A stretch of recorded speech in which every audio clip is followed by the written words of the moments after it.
Hello U10s and welcome back to mathematics. In this video we're going to be moving on to the next section, our topic of linear relationships, and be talking about a concept called rates and how that relates to something that we looked at in the last lesson called gradient. So in our learning intention today, we want to be able to explain what a rate is. We want to be able to calculate rates for different scenarios. Now, just a quick recap of the stuff that we looked at last lesson. If you remember from last lesson, we started talking about a concept called the gradient. The gradient is a measure of how steep a line is, and we talked about how to calculate that for different line segments. And in particular, the formula that we used for the gradient was rise over run. And so that's what we looked at last lesson, and we went through examples where we did that. And so here we have the diagram from last lesson, which we can use to help us figure out what the rise is, so how much it goes up and down or down by, and then the run, how far you go across by. And so you take those two numbers and divide it. And what we also did was we actually calculated the gradient using the coordinates. So here we had x1, y1, which is the coordinates of my first point on the left here. And then we have x2, y2 on the right here, the coordinates of my right-hand side point. And so here, when we wanted to calculate the gradient using those coordinates, we had to use y2 minus y1 over x2 minus x1. So that's what we had a look at in last lesson. What we're going to be doing today is applying it to this concept of rates. Now, before we do that, let's talk about what a rate is. Here's a quick definition. A rate compares two quantities. A rate compares two quantities. So these two quantities are usually quantities with different units. So for example, we've got rates such as, a few quick examples. When you travel at a certain speed. And some of you are starting to get your driver's license, and you might be learning how to drive. And when you drive, you have a speedometer on your car, which tells you how fast you are going. And so speed is an example of a rate, because the thing that speed compares is distance and time. So speed measures distance and time. And so for example, when you drive, you measure your speed in kilometers per hour. Another example of a rate that you might see is sometimes at the supermarket, when you see underneath the price tag of a particular item, they give you how much it costs per, for example, a kilo or 100 grams. That is an example of rate, and that's usually used for things such as best buys. If you're trying to figure out which item has more value, which one is a better value, use your best buy. So this one, it compares the cost of an item and the amount of the total number of grams or mils or whatever you get, so amount of that item. Now, the most common type of rates is when you show rates that happen over time. So usually rates show how quantities change over time. And what we want to do here, the formula that we're going to use when we're calculating a rate is the following. So your rate, depending on what your rate is equal to change in quantity 1 divided by the change in quantity 2. Now here, when we find these changing quantities, it's actually going to be, we're going to be using a lot of numbers here, but here I'm just writing it out in words like this. Now, what I also noted was the change in quantity 2 is usually time. Usually, and for the example that we're going to be doing today, is going to be involving time. Now, I mentioned these two examples up here, speed and best buys. So let me just show you how these work, for example, using this formula. When we want to find a speed, for example, so speed is equal to, distance and time. We compare those two. And so what we want to do here is we want to find speed is change in distance, and then we divide that by your change in time. So for example, if I traveled 100 kilometers in 2 hours, my speed would be, the change in distance is I traveled 100 kilometers. So I went from 0 kilometers to 100 kilometers. So for example, speed is equal to, I have 100 kilometers, and I'm going to divide that by, I did that in 1 hour. So in 2 hours. And so my speed, when I simplify this, 100 divided by 2, that gives me 50 kilometers per hour. And so this bit here is actually telling me that this is a rate. I'm comparing kilometers per, and this straight line here is kind of similar to my fraction line here. And it's comparing that to hours, which was the unit at the bottom. Let me draw that again, H. Okay, so that's that first example of speed. I also mentioned best buys. So with best buys, and I'm not going to go through too much depth here. Best buy, you're looking at the price, so changing quantity 1. So you're going your cost, dividing that by the weight, or for example.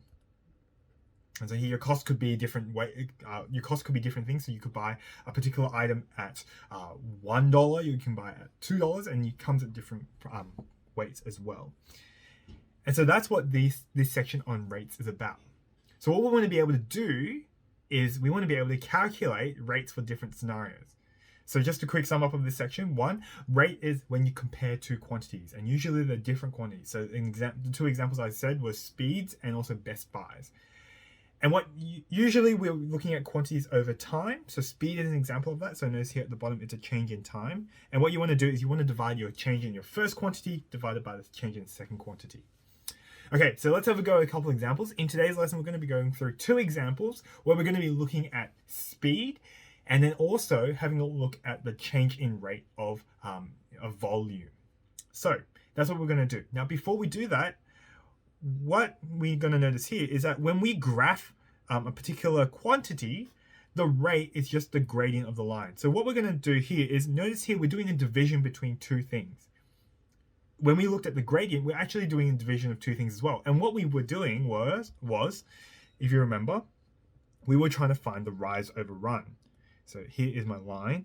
And what we wanted to do was we wanted to find the rise over the run. Now, the gradient is just an example of one of these rates because we're finding the rise, which is the change in y, and we're dividing that by the run, which is the change in x. And so when we do these questions, when it asks you to find the rate or how fast something changes, that's just the same as finding the gradient of a graph. So that's what we're going to be doing in these examples. Let's have a go through the first example here. So this is the first example. Calculating speed from a graph. Here is the question. A 4-wheel drive vehicle completes a journey which is described by this graph. So if you have a look on the right-hand side here, we're going to be referring to this graph. Now, important thing to note is that we're going to look at the units that this is in. So if you have a look at the x-axis, we have time in hours. And the y-axis, we've got distance in kilometers. And that's going to help us with the units for our rates. And so here, what we have here is that this car is traveling over time and it's got the different distances at those points. Okay. Part A, for the first hour. So here we're just looking at the first hour. So just if we have a look on our graph, hours is the time component. And so we're going to be looking at just this first part here from 0 to 1. For the first hour, find the total distance traveled. Now here, when we're trying to find the total distance traveled, we're just going to go, okay, what's the y value for this one? Because distance is just on my y-axis. So here, the point up here is at 100. And so that just means that this person traveled 100 kilometers. Okay, the second one, speed. Now, as I said, speed is an example of a rate. We're comparing time and, distance and time. And so here, my speed is just going to be my change in distance. And we're going to divide that by the change in time. Now, as I've always said in class, mathematicians are notoriously lazy. And we don't like to write something like change in distance, change in time. So what we're going to just shorthand this to is just d over t. I'm going to just shorthand this to d over t. So this first line, we're not going to bother too much about writing it for all these examples leading on from here. Okay.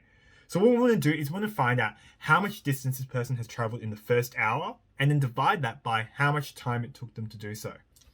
So what we answered in the first part was that the total distance was 100 kilometers. So here my d is going to be equal to 100. So the distance was 100 I'm going to divide that by the total number of time it took. So here I'm going to write here d is 100 kilometers. And the time that took, well, it only took 1 hour, which is what it says here. So here my time is 1 hour. And so the calculation I'm going to do is 100 divided by 1, which just gives me 100. And we're going to put in the units. The units are, the unit at the top was kilometers. So I'm going to write kilometers per, which I'm representing with a slash, hours, which is the unit at the bottom. So that's how we calculate our rates here. Now the rates is similar to just finding the gradient. If you remember, when we're calculating the gradient, that was just the same as doing rise over run. And so here, the rise is our distance. We traveled 100 kilometers for our rise. And the run is just how long it took, which is just 1 unit across here, 1 hour. And so doing these questions on rates is just the same as doing questions where we have to find the gradient of a line. Okay, let's have a look at the next part. Now the next part asked me in part B, how fast was a four-wheel drive traveling during these following times?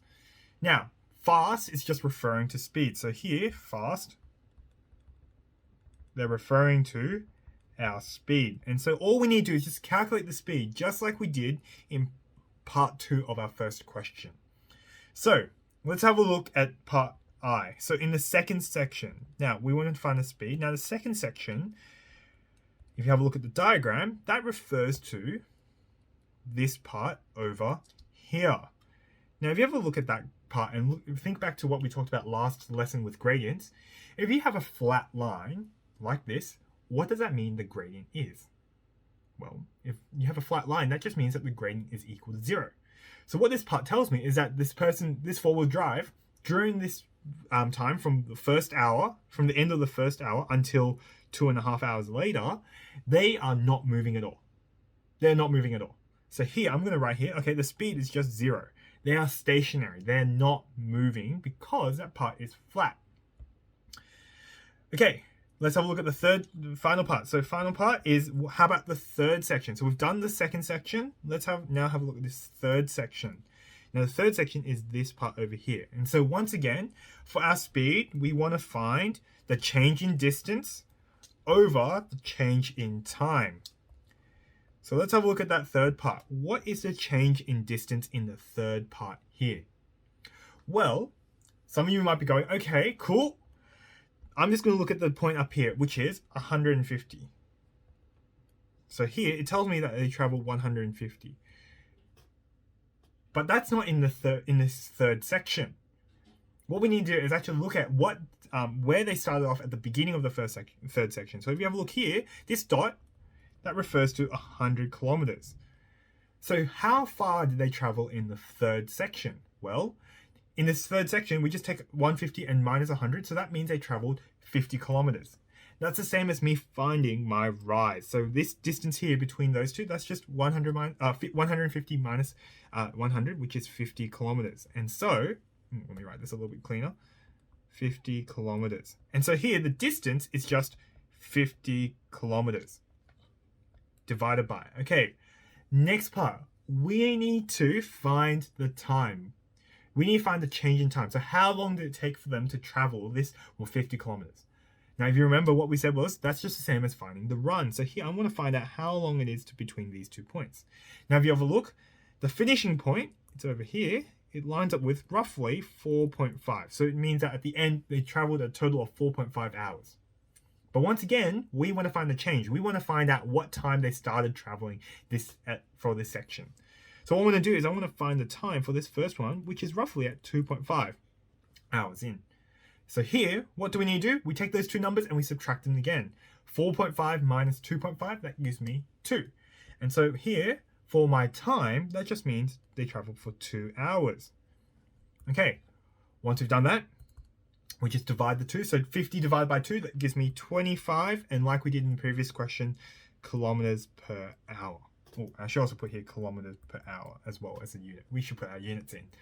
Okay, so that's how we calculate speed from a graph. Just remember, just like we did last lesson, we're just trying to calculate gradients here, and the gradients just represent my speed. Speed is an example of a rate where we're comparing distance, and time. And so here, for this question, that's how we calculate speed. Okay, one more question. Here we're going to be calculating the rate of change of a volume. So we have an example here. A container is being filled with water from a hose, and the diagram shows me the volume over time. And so once again, we're going to check our units. This time is in seconds. So instead of writing, in the previous question we did kilometers per hour. Instead of writing per hour, we're going to be writing for our units, for this one, per second. Or I'm just going to shorthand it per /s. So that's what I am measuring time over in units. The units that we're using to measure time, we're using seconds. Now let's have a look at the vertical axis. Here we're looking at volume in liters. So here, we're not measuring kilometers anymore, we're measuring liters. And so for my rate, the units are going to be in liters per second. Okay, let's go through the questions. Part A, how many liters were filled during? So let's have a look here. The first part is we want to find out how many liters were filled during the first 10 seconds. Okay, just like we did in the previous question, we're just going to go, okay, first 10 seconds. I'm going to go to where the 10-second mark is. In the first 10 seconds, I'm looking from 0 to 10. So I'm looking here. And so 10-second mark, I look up here and I go and I read off the graph this way. And so here, this marker is 5 liters. So I'm going to write here, in the first 10 seconds, we filled up 5 liters. Okay, that's the first part. Second part, we want to find out the volume that was filled in the last 10 seconds. Now, the last 10 seconds is from 20 to 30. So that's this part here. So for this one, am I going to go, okay, cool, I'm going to go up from 30. And I'm going to go across and we're going to go, oh, cool. That's 20 liters. That means it's filled up 20 liters in the last 10 seconds. Well, not quite. Like we did last lesson, when we asked for a particular time period, we want to make sure that we're considering the starting quantity as well. So here, in the last 10 seconds, we didn't start from 0 liters. We actually started from, if you have a look at 20, we started from 10. So what this means is, in the last 10 seconds, we only filled up from here to here. So that one is just going to be, that measurement here is just going to be 20, which is my finishing, minus 10, which was my starting volume. So here, this is going to be 10 liters. 10 liters. Okay, that's part A, done. Okay, part B. How fast? Now here, speed refers to our rate. So how fast? So what rate in liters per second? That's our unit. We already discovered that unit earlier in this question. Was the container being filled during the first 10 seconds? We're going to start with this.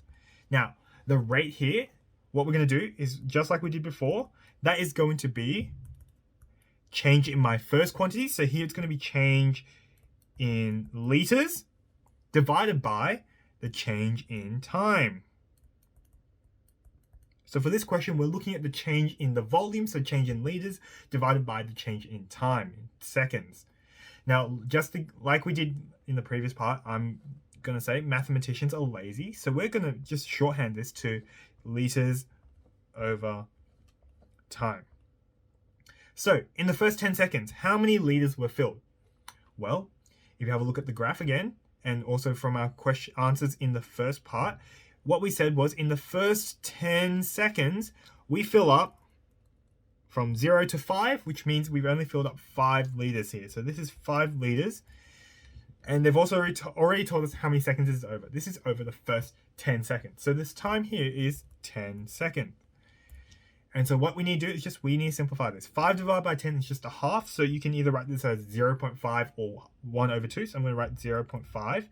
And the units are liters per second. So liters per second. Okay, that's the first part. Part 2.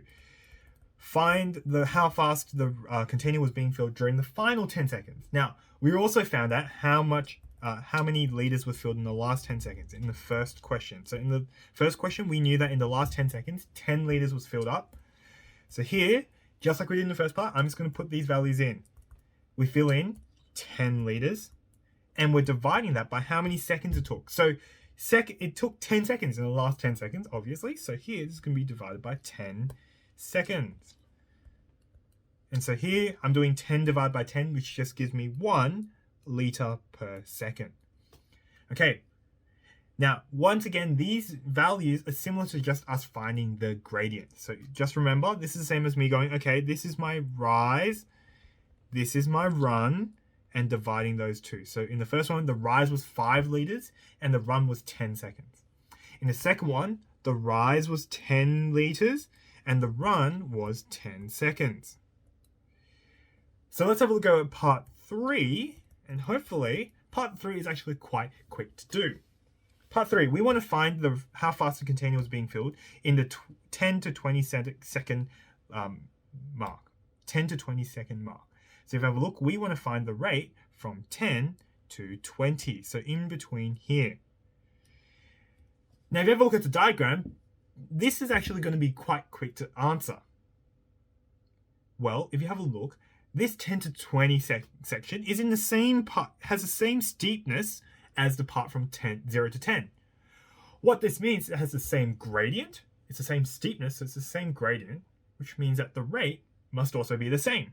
So here, the rate is just going to be the exact same as my answer from the first part, which is 0.5. So my rate is just going to be 0.5 liters per second. Now you could find that. You could actually go, okay, how many liters is being filled? So rise over run thing again.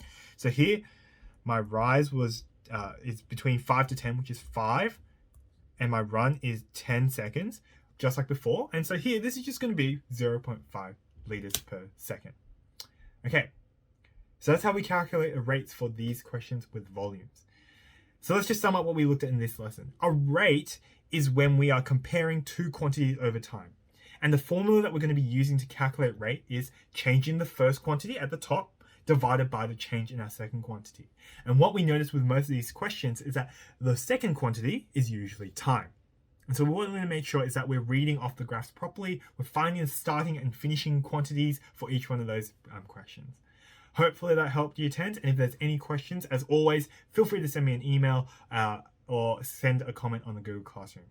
But until next lesson, year 10s, I hope you're staying safe and I'll see you in the next lesson. Bye.